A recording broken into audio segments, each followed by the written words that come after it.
Hello everyone, welcome to our channel. ఇప్పుడైతే మేము సగ్గుబియ్యంతో ఉప్మా అయితే తయారు చేస్తున్నాము. మనం రెగ్యులర్గా చేసుకునే గోధుమ రవ్వతో ఉప్మా కంటే ఇది చాలా తొందరగా తయారైపోతుంది. ఎక్కువ టైం కూడా పట్టదు. కాకపోతే ఇవి ఏంటంటే ఒకరోజు ముందు రోజు నైటే నానబెట్టుకోవాలి. సగ్గుబియ్యం అయితే హెల్త్కి చాలా మంచిది. ఇప్పుడు సాబ్దానాతో ఉప్మా మేము ఎట్లా తయారు చేస్తామో ఈ వీడియోలో అయితే చూసేయండి. వీడియో నచ్చితే లైక్ చేయండి, షేర్ చేయండి. మరిన్ని ఇలాంటి వీడియోస్ కోసం మా ఛానల్ని అయితే సబ్స్క్రైబ్ చేసుకోండి. ఈ సగ్గుబియ్యం అయితే మేము ముందు రోజు నైట్ నానబెట్టుకున్నాము. నానబెట్టుకోవాలి కదా అని మనం ఇడ్లీ కోసం పప్పు నానబెట్టినట్టు ఫుల్గా నీళ్ళు పోసి నానబెట్టద్దు. అప్పుడైతే ఇంకా అది ఉప్మా కాదు, పెప్మా అయిపోద్ది. అట్లని మొత్తం నీళ్ళన్నీ డ్రైన్ అవుట్ చేసి కూడా నానబెట్టద్దు. ఇంకా ఉప్మా గోడకేసి కొట్టేసుకోవడమే. ఫస్ట్ అయితే సగ్గుబియ్యం ఒక 2 సార్లు కడిగేసుకొని మనం ఏ కప్పుతో అయితే తీసుకుంటున్నామో అదే కప్పుతో 1/2 కప్పు వాటర్ అయితే దీంట్లో వేసుకొని నానబెట్టుకోవాలి. అప్పుడైతే ఉప్మా టేస్టీగా వస్తుంది, మంచిగా ఉంటుంది. ఉప్మా కోసం మేమైతే పల్లీలు, ఒక 2 ఆనియన్, 4 పచ్చిమిర్చీలు, 2 ఆలుగడ్డలు, కొంచెం కరివేపాకు, కొత్తిమీర వేస్తున్నాము. ఇప్పుడైతే ఆలుగడ్డలు కట్ చేస్తున్నాము.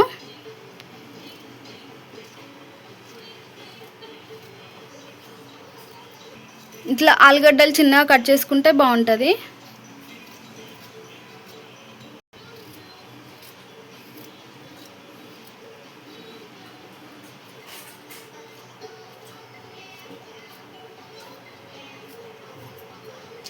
ఆలుగడ్డలు అయితే కట్ చేయడం అయిపోయింది. ఇప్పుడు పచ్చిమిర్చి కట్ చేస్తున్నాము. పచ్చిమిర్చి కూడా ఇట్లా చిన్నగా కట్ చేసుకోవాలి.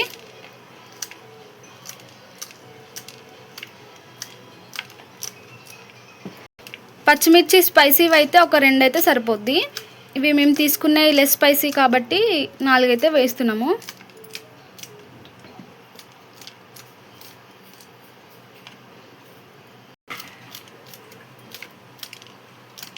ఇప్పుడైతే ఉల్లిపాయలు కట్ చేస్తున్నాము.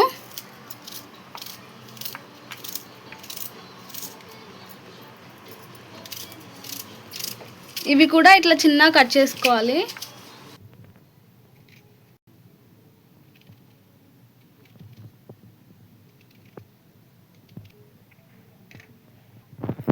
ఇవైతే కట్ చేయడం అయిపోయింది. ఇప్పుడు పల్లీలు అయితే వేయించుకుంటాము. ఇప్పుడైతే పల్లీలు వేయించుకోవడానికి కడాయి అయితే పెట్టుకున్నాము. కడాయి అయితే హీట్ అయింది. ఇప్పుడైతే పల్లీలు వేస్తున్నాము.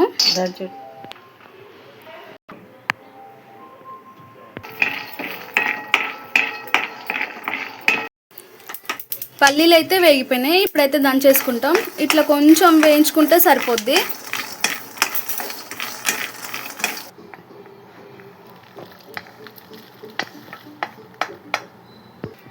మేమైతే ఇట్లా చిన్న రోట్లో వేసి దంచుతున్నాము. అలా అని మీరు కూడా రోట్లో వేసి దంచాలని ఏం కాదు, మిక్సీలో అయినా వేసుకొని కొంచెం కోర్సుగా గ్రైండ్ చేసుకోవాలి. గోధుమ రవ్వ ఉప్మాలో పల్లీలు డైరెక్ట్ అట్లనే వేస్తాం కదా, దీంట్లో ఎందుకు దంచుడు అనుకుంటారేమో. బగారన్నంలోకి హోల్ స్పైసెస్ వేస్తామని అది స్కిప్ చేసి గరం మసాలా అయితే వేసుకోం కదా, అది అంతే. దేని టేస్ట్ దాని. దేన్ని ఎలా తినాలో అలా తింటేనే బాగుంటుంది.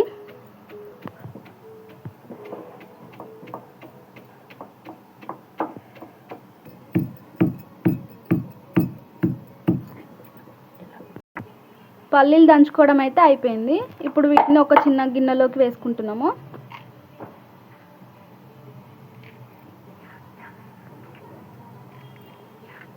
ఇట్లా కొంచెం పొడి పొడిగా దంచుకుంటే సరిపోద్ది. మరీ మొత్తం మెత్తగా పొడిగా అయితే దంచుకోవద్దు.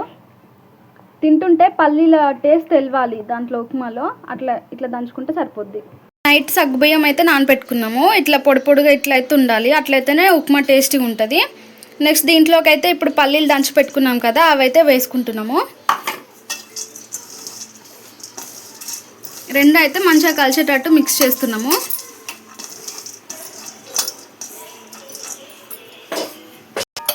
ఇప్పుడైతే స్టవ్ పైన కడాయి పెట్టుకొని ఆయిల్ అయితే వేసుకుంటున్నాము. 1.5 స్పూన్ అయితే వేసుకున్నాము ఆయిల్. ఆయిల్ అయితే హీట్ అయిపోయింది. ఇప్పుడైతే పోపు దినుసులు వేస్తున్నాము. ఆవాలు, మినప్పప్పు, ఇప్పుడైతే లాస్ట్లో జీలకర్ర అయితే వేస్తున్నాము. ముందే వేస్తే మాడిపోద్ది, అందుకే ఇంకా అన్నీ వేసిన తర్వాత వేస్తున్నాము. ఇప్పుడైతే కూరగాయలు వేస్తున్నాము. ఆలుగడ్డ, పచ్చిమిర్చి, ఇంకా లాస్ట్ పల్లీలు ఆల్రెడీ సగ్గుబియ్యంతో కలిపేసినాం కాబట్టి పోపులో అయితే వేయట్లేదు. ఇప్పుడు కొంచెం కరివేపాకు వేస్తున్నాము. ఇప్పుడైతే ఉల్లిపాయలు వేస్తున్నాము.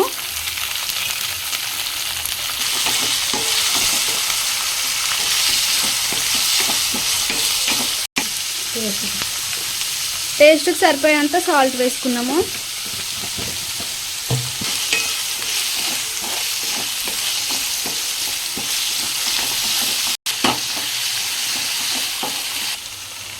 ఇంకా ఇప్పుడైతే సగ్గుబియ్యం ఇంకా పల్లీలు కలిపి పెట్టుకున్నాం కదా, అదైతే వేస్తున్నాము.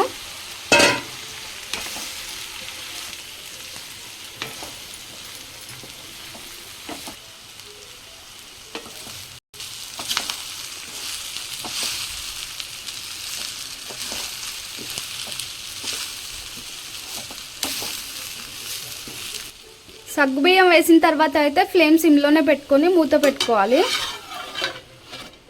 ఒక 10 మినిట్స్ కుక్ చేసుకుంటే ఉప్మా అయితే రెడీ అయిపోద్ది.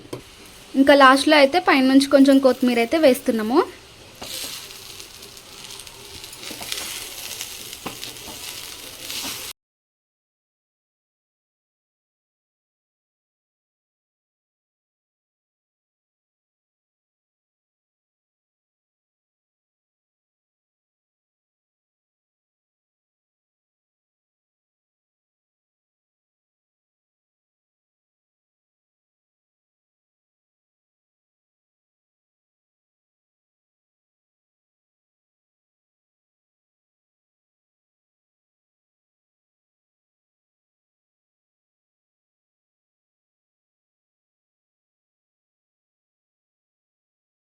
అయితే రెడీ అయిపోయింది.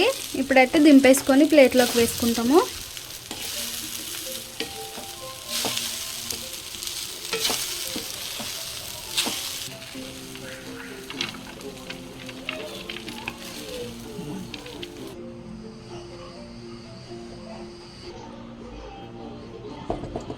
కొంచెం దీంట్లో లెమన్ వేసుకొని తింటే సూపర్గా ఉంటుంది. సో ఇంతే అండి, చూసారుగా, చాలా సింపుల్, తొందరగా అయిపోద్ది. మీరు కూడా ట్రై చేసి ఎలా ఉందో కామెంట్ చేసి చెప్పండి. నచ్చితే లైక్ చేయండి, షేర్ చేయండి. అలాగే మరిన్ని ఇలాంటి వీడియోస్ కోసం మా ఛానల్ని అయితే సబ్స్క్రైబ్ చేసుకోండి. బెల్ ఐకాన్ కూడా ప్రెస్ చేయండి.